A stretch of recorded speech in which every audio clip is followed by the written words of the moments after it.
Bible के नए नियम में दूसरे तिमुथियुस की पुस्तक में पौलुस प्रेरित एक मसीही जीवन को समझाते हुए, एक मसीही जीवन की व्याख्या करते हुए 3 उदाहरण हमारे सामने रखता है। पहला उदाहरण सैनिक का है, दूसरा उदाहरण खिलाड़ी का है और तीसरा उदाहरण किसान का है। मसीही जीवन में एक योद्धा के समान, एक सैनिक के समान हमको संघर्ष करना पड़ता है।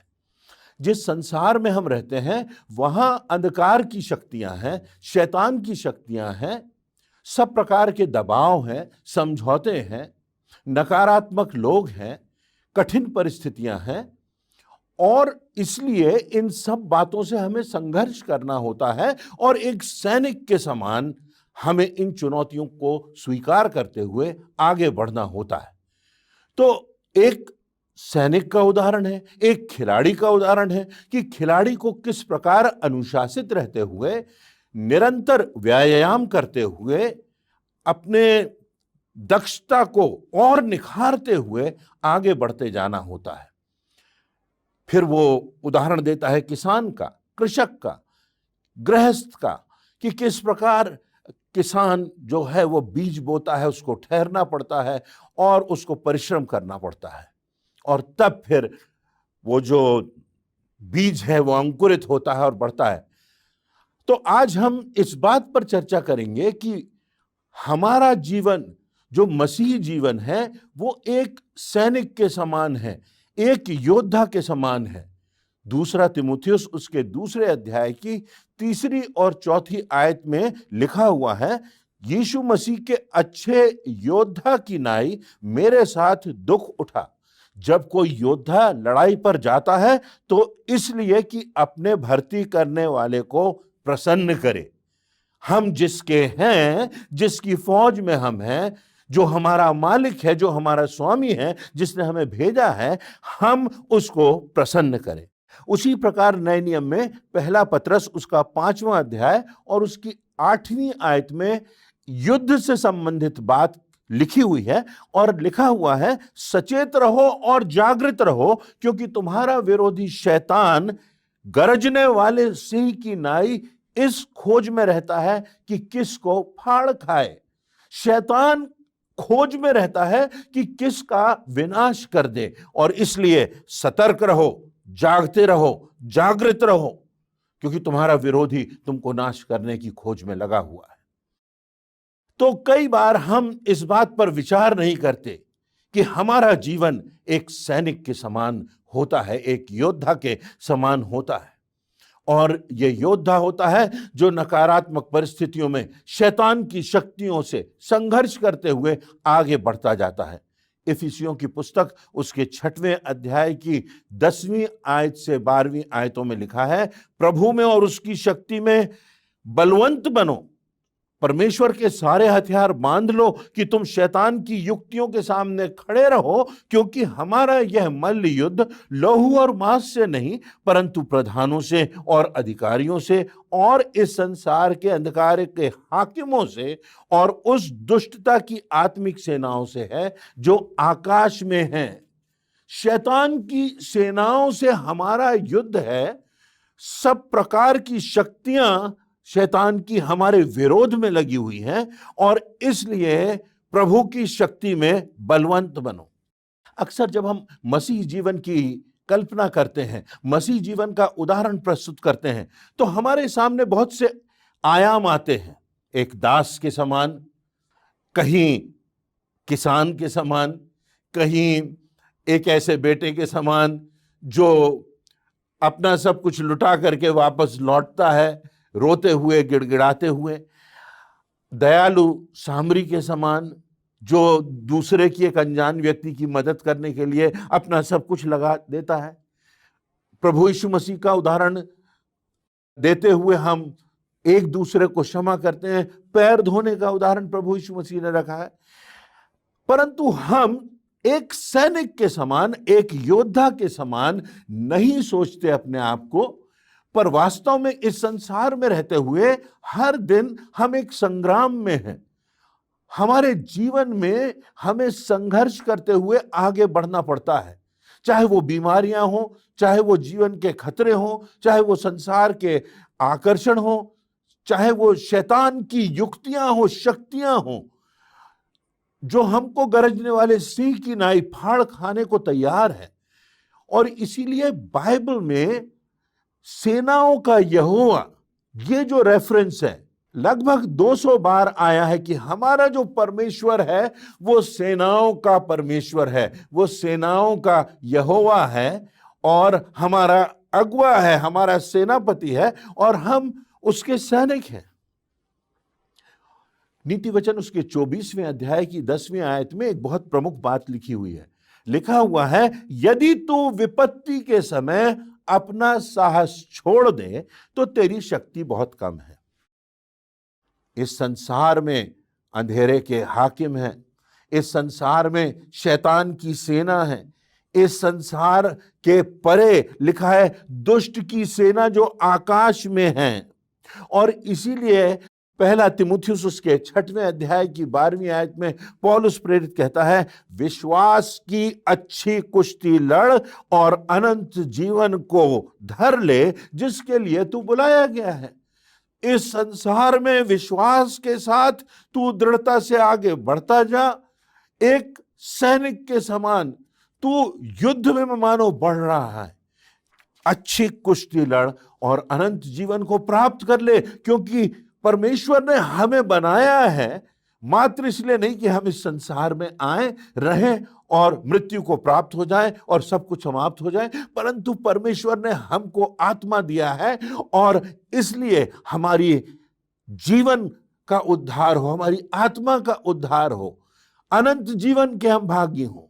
इसलिए वो कहता है कि तू विश्वास की अच्छी कुश्ती लड़, विश्वास को थामे रह, अपने विश्वास में मजबूत रह, परमेश्वर की ओर देखता रह। हमारा परमेश्वर सेनाओं का परमेश्वर है। पुराने नियम में यदि हम देखें बाइबल में तो बहुत से परमेश्वर के लोग हुए और ये लोग जो हुए ये योद्धा थे, ये सैनिक थे, ये शूरवीर थे। यहोशू का उदाहरण देख लीजिए, गिदोन का उदाहरण देख लीजिए, शिमशोन, एलीशा, एलिया, दाऊद, ये सब पराक्रमी लोग थे। इन्होंने युद्ध लड़े, इन्होंने संग्रामों की अगुवाई की और इस बात को स्पष्टता से हम वचन में देख सकते हैं कि हमारा जो युद्ध होता है वो मात्र जमीन और आसमान और समुद्र तक सीमित नहीं होता जैसे किसी देश की सेना होती है, परंतु हमारा जो युद्ध है वो आत्मिक सेनाओं से है। हमारा जो युद्ध है उसमें हमारा हृदय संलग्न है, उसमें हमारा मन है, उसमें हमारी मानसिकता है, उसमें हमारी आत्मा है और हमारा जो ये युद्ध है वो अंधकार की सेनाओं से है। संघर्ष से भरा हुआ जीवन होता है किसी भी मसीह का। कोई थिएटर के समान, रंगमंच के समान हम कठपुतलियां जैसे नहीं होते, मनोरंजन स्थल नहीं होता ये संसार हमारे लिए, ये कोई खेल का मैदान नहीं होता, ये कोई पिकनिक की बात नहीं होती, ये युद्ध का मैदान है। हमारी जिंदगी में हमें सतत संघर्ष करना है। अनापेक्षित आता है, शैतान की शक्तियां आती हैं और इसलिए हमको सजग रहना है, हमको सतर्क रहना है और इस युद्ध में, इस जीवन में अपने विश्वास को लेकर के ये जानते हुए कि परमेश्वर की सामर्थ, प्रभु यीशु मसीह के पुनरुत्थान की सामर्थ हमारे साथ है, हमको इस जीवन में आगे बढ़ते जाना है, क्योंकि हमको प्रभु यीशु मसीह में विजय का जीवन प्राप्त होता है, जय का जीवन हमको मिला है। किसी सैनिक के जीवन पर यदि हम विचार करें तो कुछ बातें सामने आती हैं। पहली बात यह कि प्रतिदिन सैनिक को संघर्ष करना होता है या संघर्ष करने के लिए सजग और सतर्क होना रहता है। भावनात्मक पीड़ा है, मानसिक पीड़ा है, शारीरिक पीड़ा है, आत्मिक पीड़ा है और इन सब पीड़ाओं से होकर हमको गुजरना होता है। और इसका सबसे बड़ा उदाहरण प्रभु यीशु मसीह, हमारे प्रभु यीशु मसीह को भी इन सारी पीड़ाओं से होकर के गुजरना पड़ा इस संसार में जब प्रभु यीशु मसीह आया।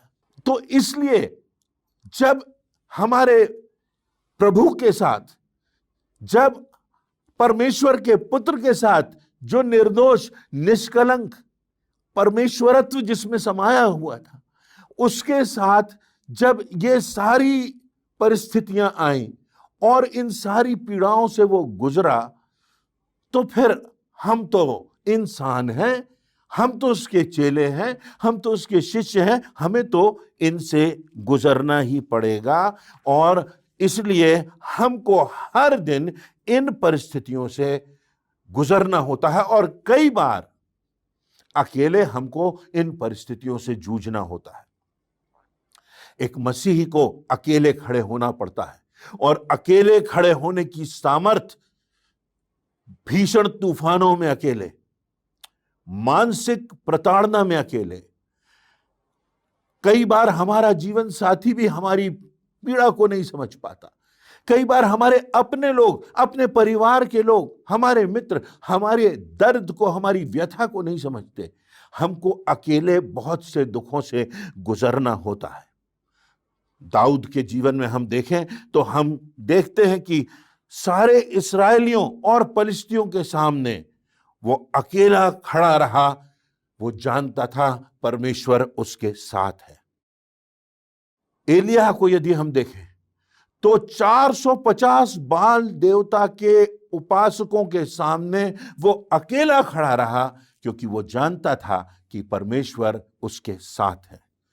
दानियेल को हम देखें तो वो नबूकदनेस्सर राजा की प्रजा के हजारों लोगों के सामने, सारे शासन के सामने, सारी सेना के सामने अकेला खड़ा रहा, और उसने समझौता नहीं किया, क्योंकि वो जानता था कि परमेश्वर उसके साथ है।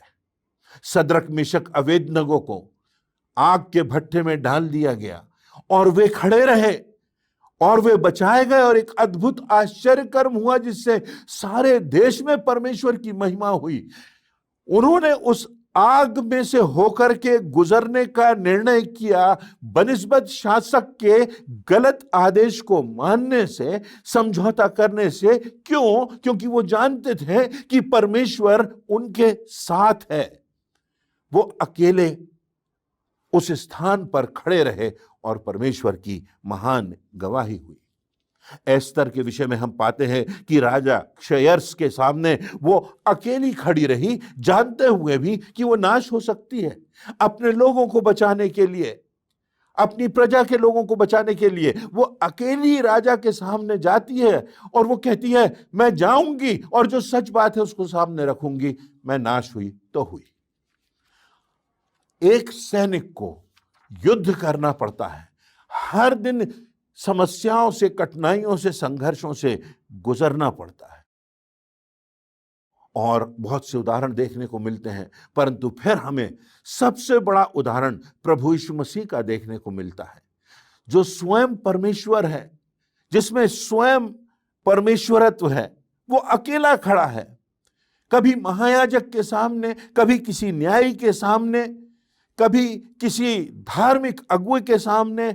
वचन में वर्णन है हन्ना कैफा के सामने, महासभा के सामने, यहूदियों के सामने, भीड़ के सामने, गेत्सेमनी बाग में हेरोदेस का सामना करते हुए, सिपाहियों का सामना करते हुए, सूबेदारों का सामना करते हुए, क्रूस पर भीड़ के सामने प्रभु यीशु मसीह अकेला क्रूस पर है, और अकेला वो यातनाओं को सह रहा है और संघर्ष से गुजर रहा है। परंतु वो जानता है कि अंतिम विजय हमारी है। हम जानते हैं कि अंतिम विजय हमारी है, और इसलिए हमको इस संसार में हर दिन युद्ध करने के लिए तैयार रहना है, संघर्ष करने के लिए तैयार रहना है, क्योंकि आत्मिक प्रहार हम पर किए जाएंगे। हमको शैतान की शक्तियों का सामना करना होगा। दूसरी बात, किसी सैनिक के विषय में यदि हम देखें तो हम देखते हैं कि सैनिक का जीवन अपने लिए नहीं होता। वो स्वयं के लिए, स्वयं के स्वार्थ के लिए, स्वयं के हित के लिए नहीं जीता, परंतु वो अपने देश के लिए, अपने राजा के लिए, अपने लोगों के लिए वो सैनिक संघर्ष करता है, युद्ध करता है, यहां तक कि अपनी जान की बाजी भी लगा देता है। दूसरा तिमुथियुस उसके दूसरे अध्याय की 4 आयत में लिखा है, जब कोई योद्धा लड़ाई पर जाता है तो इसलिए कि अपने भर्ती करने वाले को प्रसन्न करे और अपने आप को संसार के कामों में नहीं फंसाता। उसका ध्यान है कि वो और उसका जीवन अपना नहीं है, उसका जीवन उसका है जिन्होंने उसको भेजा है, जिनका वो प्रतिनिधि है, जिस देश का वो नागरिक है, वो अपने देश के लिए युद्ध कर रहा है, जिसने उसको भेजा है, जिनका वो प्रतिनिधित्व कर रहा है, उनका है वो सैनिक, उसका जीवन। और इसीलिए उसको प्राण देने तक विश्वास योग्य बने रहना पड़ता है।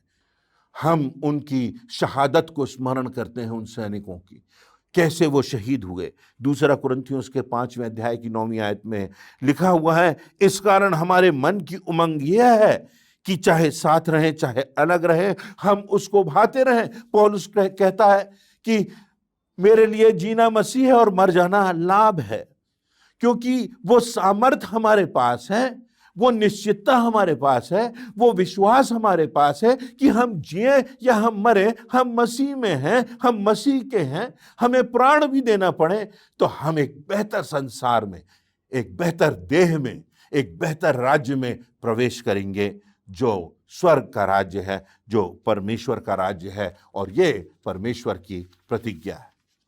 तो किसी सैनिक का जीवन अपना नहीं होता, परंतु वह दूसरों के लिए, अपने देश के लिए, अपनी जिंदगी को दांव पर लगाने के लिए आगे बढ़ता है। हमको इस बात का स्मरण रखना है कि हमारी जिंदगी से प्रभु यीशु मसीह की महिमा हो, उसकी प्रशंसा हो, हम उसके लिए जिएं, हम उसकी गवाही दें, हम पृथ्वी के नमक के समान हो, हम उस ज्योति के समान हो जो कि अंधेरे को मिटाती है, हम अंधकार में ज्योति हो। जहां पर द्वेष है वहां हम प्रेम का संदेश ले जाएं, जहां घृणा है, जहां विरोध है, वहां हम एकता का संदेश ले जाएं, वहां हम प्रेम का संदेश ले जाएं। अपने दुश्मनों से प्रेम करें, अपने, यहां तक कि प्रभु यीशु मसीह ने हत्यारों के लिए भी प्रार्थना की कि हे पिता इन्हें क्षमा कर, क्योंकि ये नहीं जानते कि ये क्या करते हैं। तो इसलिए एक सैनिक के समान हमें स्मरण रखना है कि हम प्रभु यीशु मसीह के योद्धा हैं, हमारा मालिक वही है, स्वर्ग के राज्य के हम प्रतिनिधि हैं और प्रभु यीशु मसीह ने हमको भेजा है।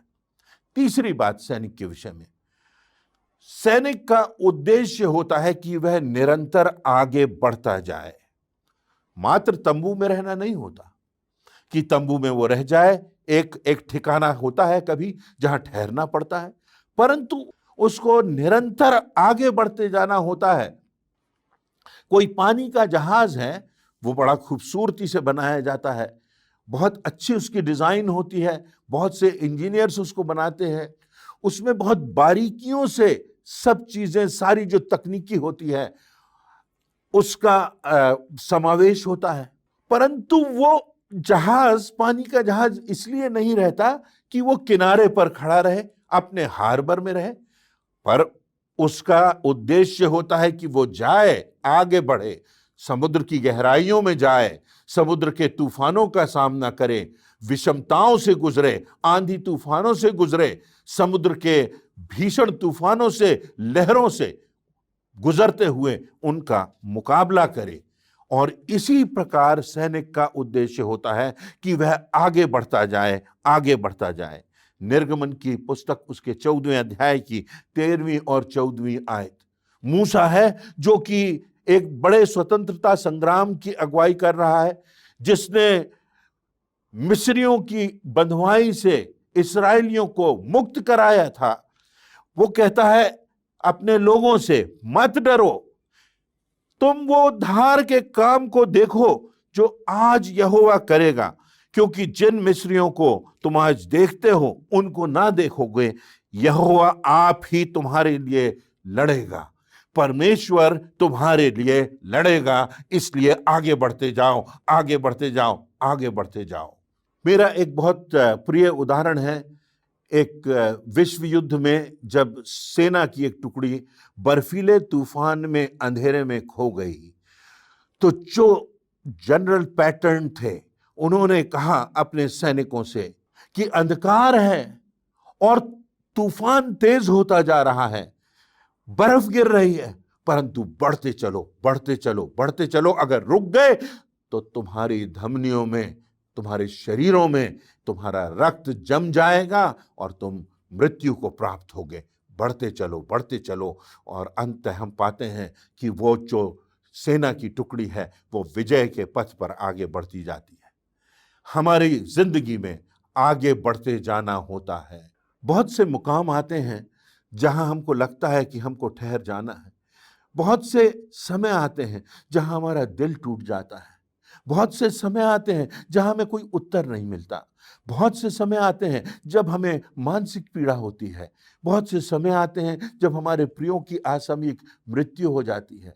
बहुत से समय आते हैं जब हमको कोई रास्ता दिखाई नहीं देता। बहुत से समय आते हैं जब हमारे स्वप्न टूट जाते हैं। परंतु परमेश्वर का वचन, प्रभु यीशु मसीह का उदाहरण हमको ये प्रेरणा देता है कि हमको बढ़ते जाना है, हमको बढ़ते जाना है, हमको बढ़ते जाना है। मृत्यु भी हमें नहीं रोक पाएगी उस अनंत जीवन में प्रवेश करने से। इसलिए एक सैनिक के समान हमको मसीह जीवन में आगे बढ़ते जाना है, प्रभु यीशु मसीह की परिपक्वता में आगे बढ़ते जाना है और इस संसार में, अंधकार में एक ज्योति के समान हमको प्रकाश पुंज बनना है और दूसरों को भी राह दिखाना है। चौथी और अंतिम बात, किसी सैनिक के लिए सैनिक को एक कीमत चुकाना पड़ती है। सैनिक का जीवन आसान नहीं होता। सैनिक को अकेलेपन का सामना करना पड़ता है।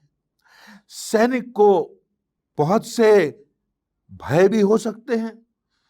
सैनिक नहीं जानता कब उस पर आक्रमण हो जाए, कैसी परिस्थितियों से वो गुजरेगा। सैनिक को कभी कभी भूखा और प्यासा भी रहना पड़ता है। उसको सैनिक होने का सम्मान तो मिलता है, किसी किसी को पदक भी मिलते हैं, राष्ट्रीय स्तर पर सम्मान मिलता है, बड़ा नाम होता है, बड़े बड़े लोगों के, अधिकारियों के हाथों से उनको पदक मिलते हैं। परंतु सैनिक को एक कीमत चुकाने के लिए तैयार रहना पड़ता है। मसीह इतिहास को यदि हम देखें तो हम पाएंगे कि लोगों ने अपनी जिंदगी कुर्बान कर दी। कितने शिष्यों को मार डाला गया, प्रभु यीशु मसीह के चेलों की हत्या कर दी गई और स्वयं प्रभु यीशु मसीह की हत्या कर दी गई। खून से लिखा हुआ इतिहास है मसीहत का, कीमत चुकाई गई है। आज जहां हम खड़े हैं, क्या हमें इस बात का एहसास है कि हमको उद्धार मिला है? आज भी यदि हम उद्धार से बाहर हैं तो प्रभु यीशु मसीह हमको बुला रहा है। आज भी हमारे लिए उद्धार पाने का अवसर है। आज भी हमारे लिए अनंत जीवन का द्वार खुला हुआ है। आज भी हम कैसी भी स्थिति में हो, प्रभु यीशु मसीह हमको बुला रहा है और हम उस उद्धार को प्राप्त कर सकते हैं। और जिन्होंने उद्धार पाया है, हम परमेश्वर को धन्यवाद देते हैं और प्रयास करते हैं कि दूसरे भी प्रभु यीशु मसीह के उस उद्धार का, उस प्रेम का, उस क्षमा का स्वाद चख सकें कि उनको भी अनंत जीवन प्राप्त हो। परंतु इसके लिए कितने लोगों ने, लाखों करोड़ों लोगों ने अपनी जान की बाजी लगाई है, अपना रक्त बहाया है, कीमत चुकाई है ताकि हम इस उद्धार को प्राप्त कर सकें। स्वयं प्रभु यीशु मसीह ने हमारे पापों को धोया है, अपना रक्त बहाया है कि हमारे पाप धुल सके, हमें उद्धार मिल सके, हमारे पापों की कीमत चुकाई जा सके। तो हम अपने जीवन को देखें और हम इस बात को सीखें कि हमको एक सैनिक के समान जीना है। हम में वो विश्वास, दृढ़ता, वो संकल्प होना चाहिए कि हमको आगे बढ़ते जाना है, क्योंकि परमेश्वर हमारे साथ है। और जब परमेश्वर हमारे साथ है तो हमारा कोई कुछ नहीं बिगाड़ सकता। हमारी विजय कभी कभी स्थगित तो हो सकती है, परंतु अंतिम विजय हमारी है। हमको आगे बढ़ते जाना है। तो आज हमने एक सैनिक का उदाहरण देखा। सैनिक को हर दिन संघर्ष करने के लिए तैयार रहना पड़ता है और या तो संघर्ष से गुजरना पड़ता है। निरंतर उसको कठिनाइयों से, विषमताओं से गुजरना पड़ता है। क्या हम तैयार हैं? क्योंकि हमने प्रभु यीशु मसीह को पाया है, हमने नया जीवन पाया है, हमने सच्चा आनंद, जीवन में परिपूर्णता, अपने पापों से मुक्ति और उस उद्धार को प्राप्त किया है। और अब हम अपने नहीं हैं, हम प्रभु यीशु मसीह के हैं। तो जो दूसरी बात है वो ये कि सैनिक का जीवन अपने लिए नहीं होता, परंतु उसके लिए होता है जिसने उसे भेजा है। तीसरी बात हमने देखी कि हमको आगे बढ़ते जाना है, यहां तक कि कोई भी कीमत हमको चुकाना पड़े, क्योंकि अंतिम विजय हमारी है। इसलिए हमको कभी हार नहीं मानना है। Never ever give up. बढ़ते जाएं। आज हो सकता है आप किसी विषमता से गुजर रहे हो सकता है आज आपके जीवन में बहुत से आंसू हों, आज आप मानसिक पीड़ा से गुजर रहे हो, आज आप ऐसी यातनाओं से गुजर रहे हो कि आपको लगता हो कि कोई हमारी परिस्थिति को समझ नहीं रहा हो। परंतु प्रभु यीशु मसीह हमारे दिल को, हमारी भावनाओं को जानता है। हमारी पीड़ा का एहसास उसे भी है, क्योंकि उसने भी हर एक पीड़ा की चरम सीमा को सहा है। और इसलिए हम आगे बढ़ते जाएं, जानते हुए कि विजय हमारी है। प्रभु यीशु मसीह ने मृत्यु पर विजय प्राप्त की है, हम भी मृत्यु पर विजय प्राप्त करेंगे, क्योंकि हमारा विश्वास है कि हमारा परमेश्वर हमारे साथ है। परमेश्वर इन वचनों से हम सबों को आशीष दे।